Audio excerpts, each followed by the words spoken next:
Então, bom dia oficialmente. Hoje nós vamos trabalhar, então, a questão da página 54, numerales, no espanhol, tá? Quando a gente pensa em numerais, você fala assim, mas para que eu preciso aprender numerais em espanhol? Né? Que coisa mais sem sentido. Se fosse ainda na língua portuguesa, como a gente ainda vai estudar, ainda tem uma lógica, né? Eu preciso saber como é que se escreve em português, porque preciso saber como pronuncia os ordinais, os fracionários, porque lá na aula de matemática, né, eu vou usar, eu tenho que saber ler os enunciados, beleza. Agora, por que no espanhol? Gente, talvez você vai dizer assim, eu não vou fazer vestibular, professora, com a língua espanhola, eu já defini que eu vou fazer inglês. Legal, importante, tá? Mas também é possível que você, como eu, visite alguns países latinos aqui. Uruguai, Paraguai, Argentina, né? Porque fica aqui pertinho. Eu, uma vez no ano, eu dou uma passeada, vou um final de semana para um desses países latinos. Não fui ainda no Equador, é a minha grande meta. Quero ir no Equador.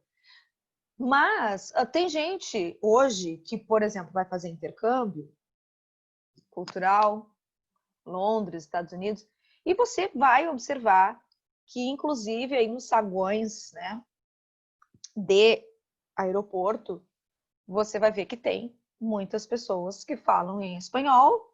Nós vamos ter muitas aeromoças que, sabendo que somos, né, brasileiros, vão tentar o inglês, a pessoa não sabendo, elas vão tentar o espanhol. São as duas línguas aí mais faladas, né, por nós brasileiros, para a gente poder entender. Somos um país fronteiriço aí com esses países latinos. Então, a gente vai observar que nós temos muitas expressões que, sim, são semelhantes à língua espanhola, tá? E é importante nós sabermos. E principalmente essa questão de números. Por quê? Você vai fazer compras num país latino, né? Como é que você vai fazer? Como é que você vai se dirigir à pessoa para pedir um desconto? Você tem que saber os números. Você está num país latino e alguém te pergunta as horas, como é que você vai falar? Você tem que saber os números, tá? Como uma forma de comunicação. Não como uma forma para você dizer assim, eu também sei um idioma, ou para se vangloriar. Mas uma forma de comunicação, de compreensão um com o outro. É importante, tá? A partir de agora eu vou compartilhar a tela, se você quiser desligar a câmera para ficar mais à vontade, tranquilo. Mas não desliga o som, tá? Depois a gente volta com a câmera. Mas olha só, os numerais, tá? Eles fazem parte do cotidiano de qualquer povo. Ok? Na página 54, você tem algumas tabelas de numerais e algumas formas que você pode encontrar estes números, tá? Nós temos ali a divisão los numerales cardinales, que são os números que nós utilizamos, né? Também, que dão essa ideia de nomes de quantidades. Então, 0, 1, 2, 3, 4, 5, 6, 7, 8, 9, 10, 11, 12, 13, 14, 15, 16, 17, 18, 19, 20, 21, 22, 20, 30, né? Continuaria ali. 30, 31, 32, 40, 40, 50, 60, 70, 80, 90, 100, 110, 110, 120, 200, 300, 400, 500, 600, 700, 800, 900, 1.000, 2.000, 1 milhão, 1.000 milhões. Você tem aqui os números. E aí você vai começar a observar que eles têm uma semelhança, tá? Com os nossos números, os nomes. Sonora, inclusive, né? De 0 para 0, de 1 para 1, de 2 para 2, de 3, 3, só a mesma acentuação para nós. E você vai observar que, ao escrever, você também pronuncia exatamente o que você escreve. Então, no espanhol, a grande chave aí para quem quer falar em espanhol algumas coisas, é importante que você pronuncie todas as letras que estão na palavra. Uma outra dica, a vogal é sempre fechada. Então, você fala 11 e não 11. Você fala 10 e não 10, né? Uma vez eu estava em São Paulo, naquela 25 de março, aí tem um monte de banquinha, né? Eu fui ver um preço de um objeto lá e o cara, eu perguntei quanto que custa e ele disse R$10, né? Era um carioca morando em São Paulo. E aí eu falei assim, 10? Porque eu achei muito caro, né? E ele falou, repete. Eu falei, 10? Não, repete de novo. Eu disse, não, tira 10? Ele falou, nossa, como é bonito, tu é do Sul, né? Por quê? Porque mesmo dentro dos nossos estados brasileiros, por causa da nossa colonização portuguesa, francesa, africana, alemã, italiana, o Brasil tem essa multiculturalidade, né? Por isso, nós temos sotaques diferentes. Agora, imagina, você pega um país latino, também vai ter um sotaque diferente, apesar das palavras serem muito parecidas. E uma questão dessa fonética do som é a questão das vogais. No espanhol, a vogal é sempre mais fechadinha. Então, você fala 20, 80, 90, 100. Não é 100, né? Que nem a gente fala. Então, essa vogal é sempre mais fechadinha. Então, você vai falar todas as letrinhas que tem na palavra. Outra característica dos números cardinais. Você vai ver que a partir do 20, a palavra é uma só. Forma um radical. 21, 22, 23, 24, 25, 26, 27. Tem na tua apostila isso. 29, 30. Quando chega no 30, aí sim separa por esta... deixa eu ver. Opa. Não estou encontrando aqui. Não estou encontrando a minha canetinha. Aqui, acho que eu encontrei. Não. Volta. Minha canetinha para riscar aqui, gente. Será que achei? Vamos ver.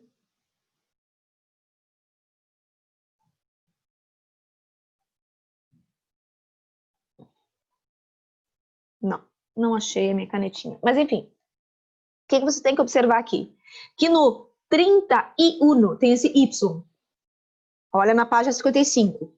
Ojo, com el uso de la conjunción I.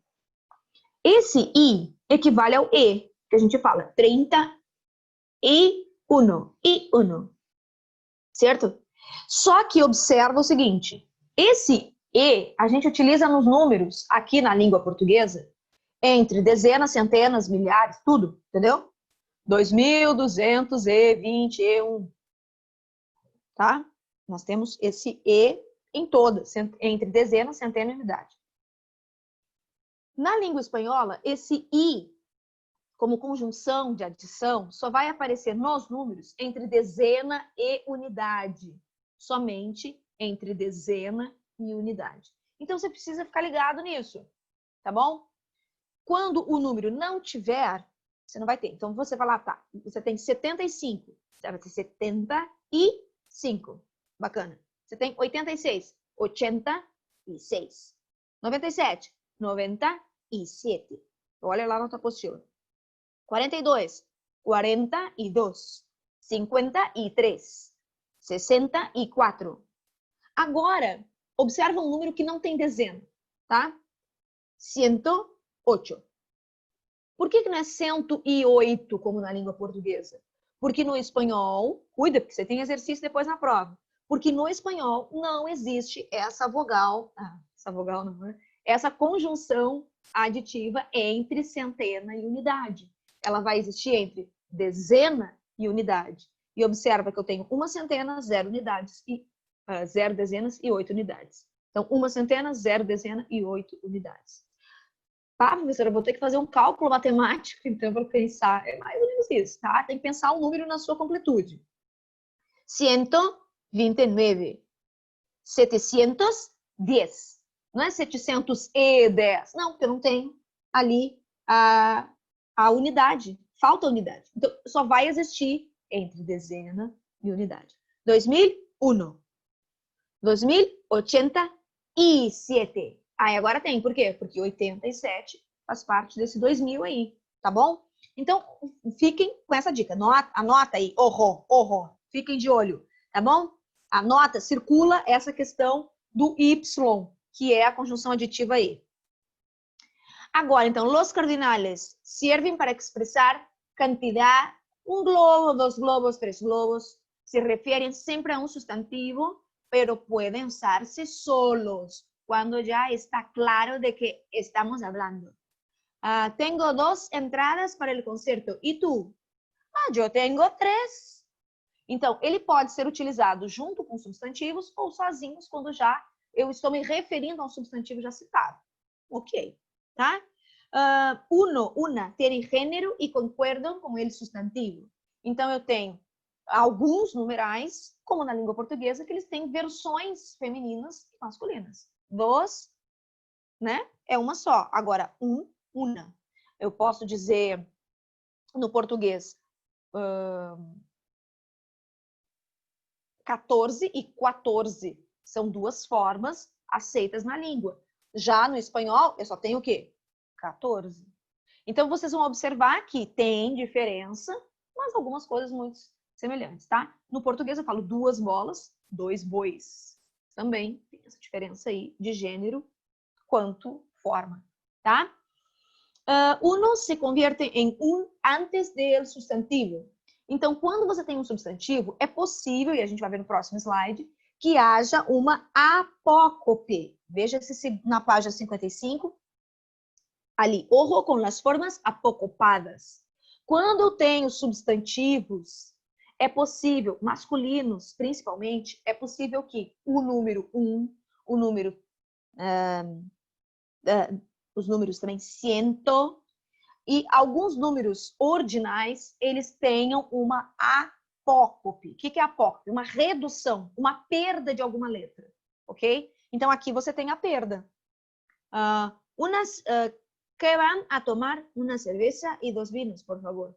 ¿Cuántos bocadillos quieren? 1. Agora, eu posso dizer té, eu quero té, chá, té e 3 cafés, por favor. Então, eu tenho, veja que T acentuado é chá.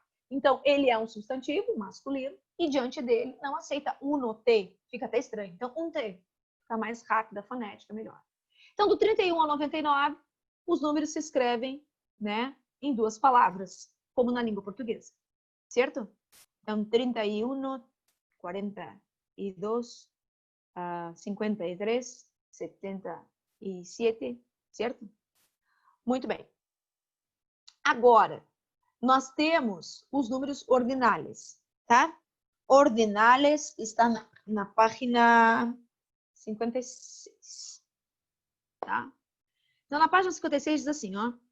Como que você faz a escritura de números ordinais? De primeiro ao centésimo, tá? Você, do 1 até o 100, você vai poder colocar esses números todos em ordem.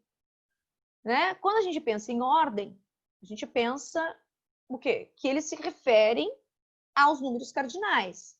Então, você tem o número 1. Para o número 1, tu tienes primeiro. Em colocações, até no Eclésio eu botei aí uma imagenzinha de algumas pessoas correndo ou ganhando alguma coisa, um troféu. Sexto, sexto. Então, algumas coisas ficam iguais. Quarto, quarto.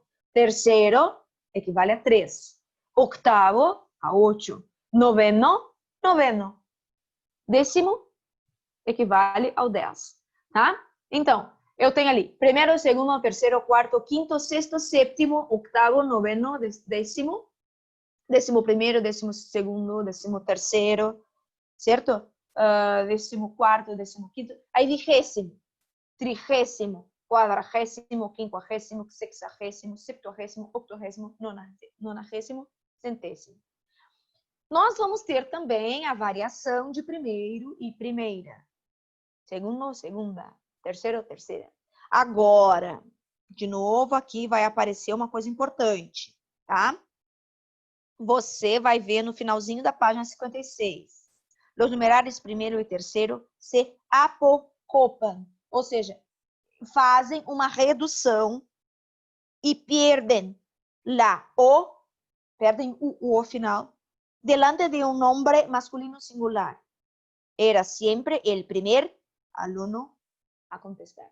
Então, vejam, a mesma regra das apócopes para os cardinais também tem para os ordinais, quando equivalem aí, né, aos números que estão, principalmente o 1, o 100, tá? Que é 100. E primeiro e terceiro, cuidem esses aí. São esses 4 que podem sofrer apócope. Já vou explicar no próximo slide, fica tranquilo. Então, os numerais, eles também usam os romanos. Os romanos são romanos, tá? Não tem uma versão espanhola. São esses. Depois, nós temos cardinales. 1, 2, 3, 4, 5, 6, 7, 8, 9, 10, 11, 12, 13, 14, 15. Tem os cardinais. Aí tem os ordinais, primeiro, primeira, segundo, terceiro, quarto, quinto, sexto, sétimo, ok? E fracionários. Também temos os fracionários. Aqui na apostila, ali na página 54, ele vai comentar, que é parte do todo, né? Então, médio, que é meio, metade, que é a metade, quarto, terço, terceira, quinto, sexto, sétimo, oitavo, noveno, tá? Os fracionários, então, eles só indicam ali metade, quinzeavo, quatorzeavo, dozeavo, que demonstra o quê? A fração. Então, é importante isso também, tá? Então, olha aqui a apócope que eu estava falando. Olha o primeiro trecho desse box em azul.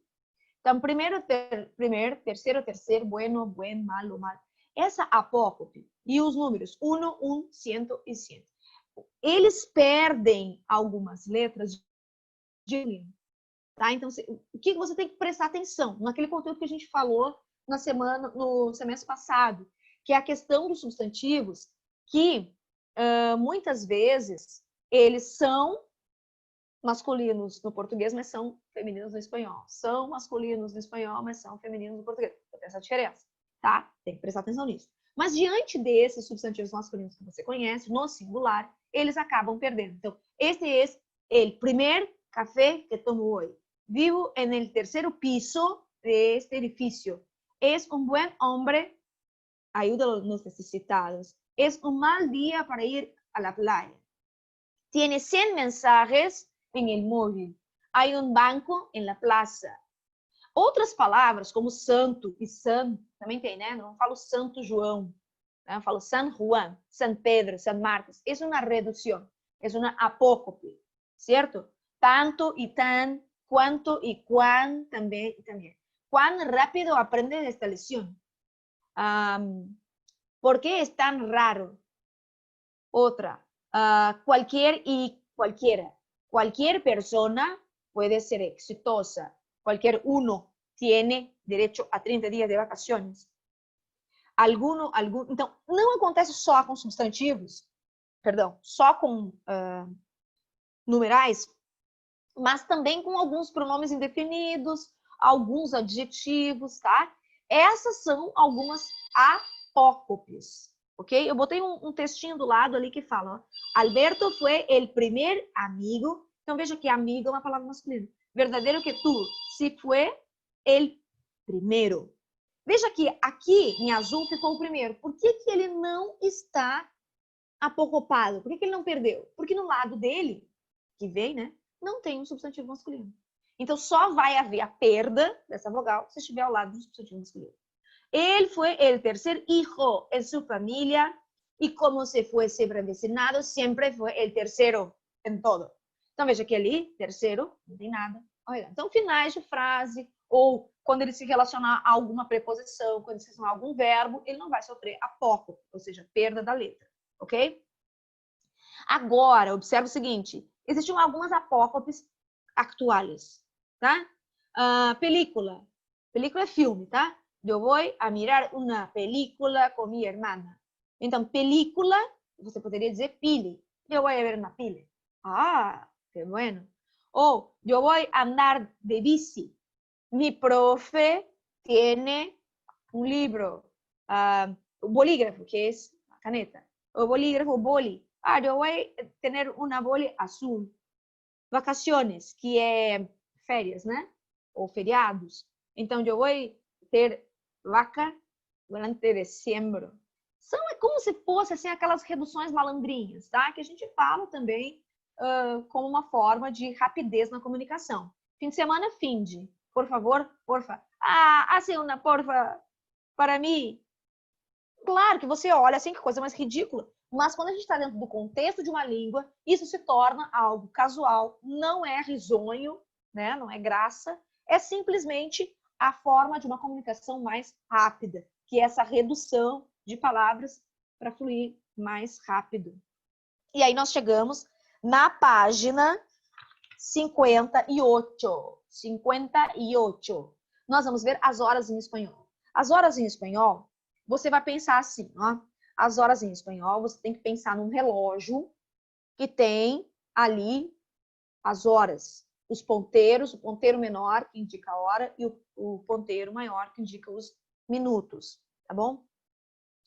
O que a gente fala aqui no Brasil, né? São 8 horas aqui. É o reloginho que eu estou mostrando aqui à minha esquerda. 8 horas em ponto, certo? 8 horas em ponto. Agora, observa, é como se eles pegassem um relógio e dividissem esse relógio numa fração de 4 pedaços. Inteiro 12, metade e outra metade, tá? Então, eu tenho aqui 4 quartos, né? Se eu dividir esse relógio numa forma. Aqui, consegui minha caneta. Então, percebam, é como se eu dividisse essas minhas horas, tá? E aí, eles começam a falar as horas igualzinho a nós até média, até 30, tá? Então, assim, 8 e 5, 8 e 10, 8 e quarto. Por que quarto? Porque aqui já foi dividido, tá bom? Em 4 partes, esse é o primeiro quarto. Então, por isso que não diria 8 e 15, mas 8 e quarto. Aí aqui já vem 8 e 20, 8 e 25, 8 e média, que é 8 e meia. A partir daqui, gurizada, é a grande sacada desse horário em língua espanhola. Eles começam a contar menos o que falta para a hora que virá. Então, eles dizem assim, ó, vamos pegar esse horário aqui, desse relógio aqui, tá? Ó, nesse reloginho aqui. Você vai pegar o horário, veja, aqui são 20 para o meio-dia, certo? 20 para as 11, 20 para as 11, tá?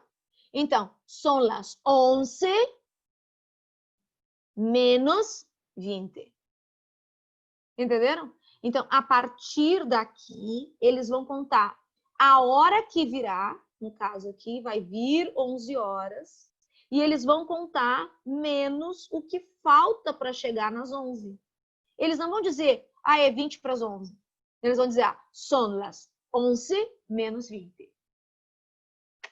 É a mesma coisa que 20 para as 11. Só que eles repetem primeiro o horário, que vai ser, son las 11 menos 20. Certo? Isso aí que eles dizem, tá? Eles antecipam ali a hora. É importante você saber disso? É. Por quê? Porque pode ser que eu coloque lá um exercício como esse aqui, ó, lá na atividade avaliativa. Eu coloco assim, ó, esse horário aqui, por exemplo.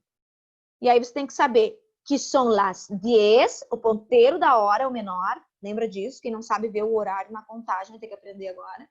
São las 11 menos quarto, porque você tem que lembrar que o relógio foi dividido em 4 partes, tá bom? E quando chega no 9, no 13, marca o 1 quarto que falta ou que sobra ali, tá? Aqui é fácil. Las 10 em punto. Depois, 9 e quarto. São las 9 em ponto. São las 9 e media. Certo? Então, tem que observar isso. Então, observa o relógio, é la 1, são las 2, 3, 4, 5, 6, 7, 8, 9, ou a hora ou igual. Agora, quando você vai medir a questão dos minutos, é que você tem que observar que a partir do meio é que nós vamos ter a contagem do que falta para o próximo horário, tá? Claro que em alguns países mais, como é que eu vou dizer assim? Esse é uma contagem de horas tradicional. É possível, sim, que agora, com a tecnologia do relógio digital, né? Aí é possível que também se use, por exemplo, são as 5:35. São as 5:45, tá? É possível. Mas é importante que você saiba também que alguns países utilizam ainda a contagem daqui, falando o horário que virá, menos do que os minutos que ainda faltam para que essa hora se concretize, tá? Quando nós falamos I am, né? Aqui, I am, olha eu no inglês. A AM, que é antes do meio-dia.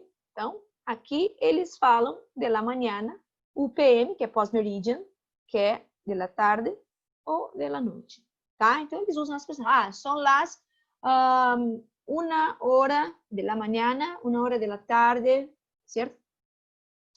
Agora, fecha. Que é fecha? É data. Não tá aqui. Fecha é data. Qual é a fecha hoje? Qual é a data de hoje? Tá? Hoy es domingo, el 14 de setembro de 2017. Então, você vai observar que é muito parecido com o que a gente faz, tá? O que você precisa saber? O dia da semana. Hoy é hoje, tá? Então, hoy, ayer, ontem, tá?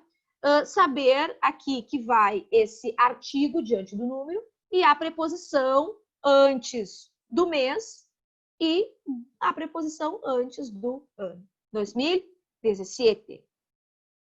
Tá? Então, você tem que observar aí, a data é bem semelhante. O que nós vamos ver? Que começa da ordem do menor para o maior. Primeiro o dia, depois o mês e depois o ano. Bem como a gente faz na língua portuguesa. Lembrando que você precisa saber os dias da semana, tá? Saber os meses, enero, fevereiro, março, abril, maio, junho, julho, agosto, setembro, outubro, novembro, dezembro. Saber contar aqui, né? A questão dos numerais, esse Y somente diante de, que a conjunção é diante de dezena de unidade, os números e saber, né? Hoy hace, faz frio, calor, tormenta, que é temporal, niebla, que é nevoeiro, como se fala? O tempo fechado, assim, né? Viento, nublado, chovendo, nevando, tá? Então, hoje é lunes 2 de setembro de 2019, hoje hace calor e está soleado, tá? Então, que fecha é hoje? Uma outra coisa que eu não falei aqui, mas no espanhol se faz a pergunta no singular, que hora é? Talvez por isso que a gente acabe, gurizada, falando errado. No Brasil a gente fala que horas são, na língua portuguesa, que horas são, no plural.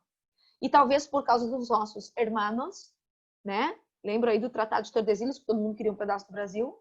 As influências espanholas também ficaram aqui, as influências portuguesas também ficaram aqui. E por isso a gente tem muitas palavras que são iguais, né? Como, deu uma peixada no centro. Eu já vi muitas pessoas falarem assim, que é peixada, que é a batida. Que se fala no espanhol, que é a peixada. Bateu. Agora, aqui, que hora é esse? Talvez esse seja o erro, por causa dos países latinos, né? Esse erro, que hora é esse? Na verdade, que horas são? Mas no espanhol é sempre no singular. E aí, na última aula, a gente comentou a questão do muy e mucho, certo? Muy usado com adjetivos e advérbios. Es muy agradable. Habla muy rápidamente. Y mucho y muchas. Mucha y muchos, né? Hay mucha gente. Tengo muchos libros. O que a gente vai observar? Todos eles têm a mesma tradução para muito. No português, nós não temos duas versões para essa palavra. No espanhol, existe. Então, para eles é quando você colocar ao lado de um adjetivo ou de um advérbio, você vai usar o muy. E se você estiver usando no lugar de nomes, você vai usar mucho ou mucho. Aí depende se o nome é feminino ou se o nome é masculino. Ok? Muy. Mi hija es muy linda. Tú hablas muy bien. Aquí hay mucha gente. Hice muchos ejercicios. Mi marido trabaja mucho. Então, diante de verbos, também vai essa forma, mucho, e não muy. Mi marido trabalha muy. Fica até estranho, né? A fonética. Então, gurizada, esse era o conteúdo que a gente acabou vendo aqui. Fiquem atentos, então, aos exercícios, principalmente ao exercício da página 57, o número 1, tá? Tem muita gente que não lê o enunciado e coloca lá 35, que é para escrever por extenso, mas é para escrever por extenso o número ordinal. Olha lá, ordinal, 35º, 56º, tá? Cuida lá para não fazer errado. No número 2, você vai observar que é para você completar com primeiro e terceiro. Cuida porque são as apócopes. Se estiver ao lado de um substantivo masculino, você vai ter a perda de um som ali, de uma fonética, tá? E os demais é você completar com os números que a própria apostila te oferece, aqueles boxes ali, para você ir completando. Beleza? Tenham aí uma ótima manhã de aulas, façam os exercícios e até a aula de português. Beijão!